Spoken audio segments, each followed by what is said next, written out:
श्री दुर्गा सप्तशती एकादशोऽध्यायः। देवी स्तुति। ध्यानम्। ॐ बालरविद्युतिमिन्दुकिरीटां तुङ्गकुचां नयनत्रययुक्तां स्मेरमुखीं वरदाङ्कुशपाशा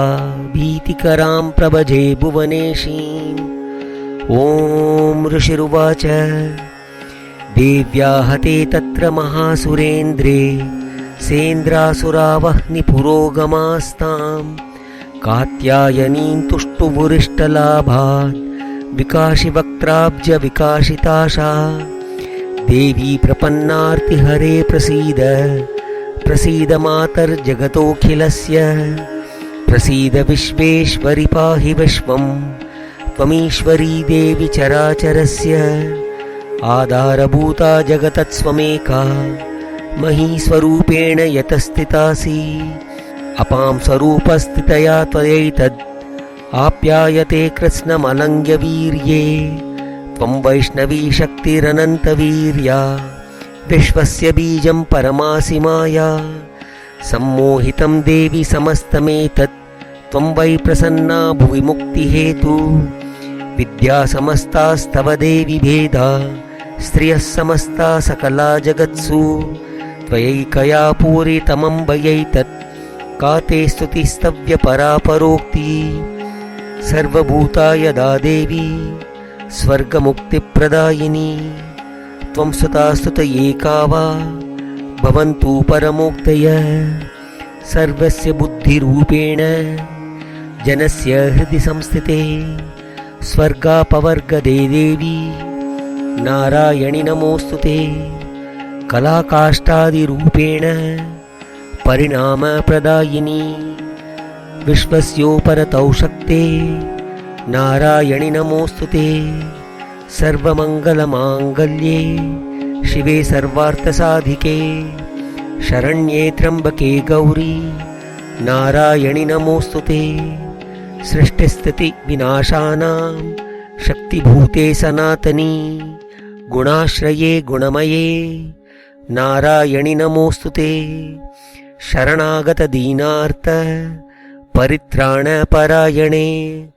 सर्वस्यार्तिहरे देवी नारायणि नमोऽस्तुते हंसयुक्तविमानस्ते ब्रह्माणि रूपधारिणी कौशाम्बक्षरिके देवी नारायणि नमोऽस्तुते त्रिशूलचन्द्राहिधरे महावृषभवाहिनी माहेश्वरी स्वरूपेण नारायणि नमोऽस्तुते मयूरकुक्कुटवृते महाशक्तिधरे नगे कौमारी रूपसंस्थाने नारायणि नमोऽस्तुते शङ्खचक्रगदाशार्ङ्ग गृहीत परमायुधे प्रसीद वैष्णवीरूपे नारायणि नमोऽस्तुते गृहीतोग्रमहाचक्रे दंष्ट्रोद्धृतवसुन्दरे वराहरूपिणे शिवे नारायणि नमोऽस्तुते नृसिंहरूपेणोग्रेण हन्तुं दैत्यान् कृतोद्यमे त्रैलोक्यत्राणसहिते नारायणि नमोऽस्तुते किरीटिनी महावज्रे सहस्रनयनोज्ज्वले वृत्रप्राणहरे चैन्द्री नारायणि नमोऽस्तुते शिवधूतीस्वरूपेण हतदैत्यमहाबले घोररूपे महारावे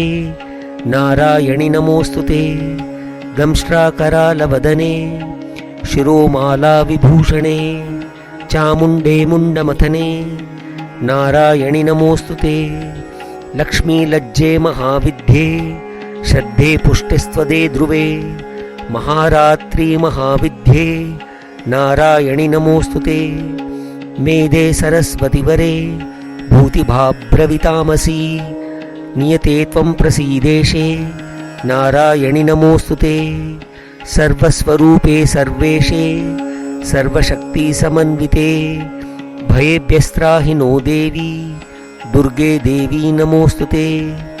एतत्ते वदनं सौम्यं लोचनत्रयभूषितं पातु नः सर्वभीतिभ्यः कात्यायनि नमोऽस्तुते ज्वालाकरालमत्युग्रं महिषासुरसूदनं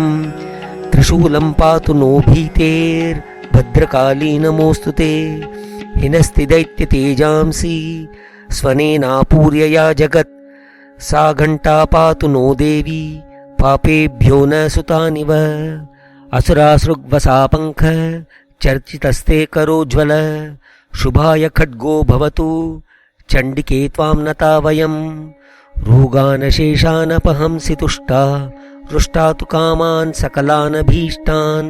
त्वामाश्रितानां न विपन्नराणां त्वामाश्रिता ह्याश्रयतां प्रयान्ति एतत्कृतं यत् कदनं त्वयाद्य धर्मद्विषां देवि महासुराणां रूपैरनेकैर्बहुदात्ममूर्तिं कृत्वाम्बिके तत्प्रकरोति कान्या विद्यासु शास्त्रेषु विवेकदीपेष्वाद्येषु वाक्येषु चकात्वदन्या मम त्वगर्तेति महान्धकारे बिभ्रामयत्येतदतीव विश्वं रक्षांसि यत्रोग्रविशाश्च नागा यत्रारयोदस्युबलानि यत्र दावानलो यत्र तथाब्धिमध्ये तत्र स्थिता त्वं परिपासि विश्वं विश्वेश्वरी त्वं परिपासि विश्वं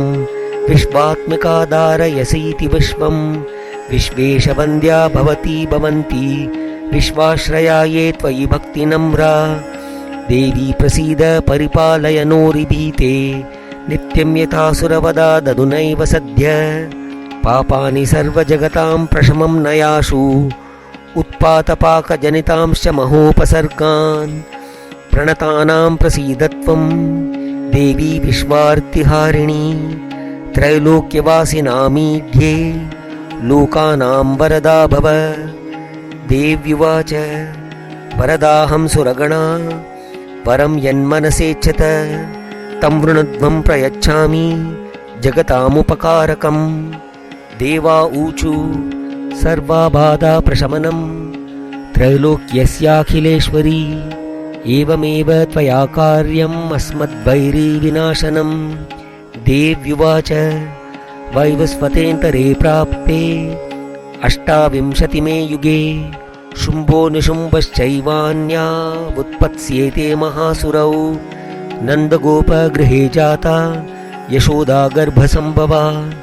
ततस्तौ नाशयिष्यामि विन्ध्याचलनिवासिनी पुनरप्यतिरौद्रेण रूपेण पृथिवीतले अवतीर्य हनिष्यामि वैप्रचित्तांस्तु दानवान् भक्षयन्त्याश्च तानुग्रान् वैप्रचित्तान् महासुरान् रक्तादन्ता भविष्यन्ति दाडीमी कुसुमोपमा ततो मां देवता स्वर्गे मर्त्यलोके च मानवा स्तुवन्तो व्याहरिष्यन्ति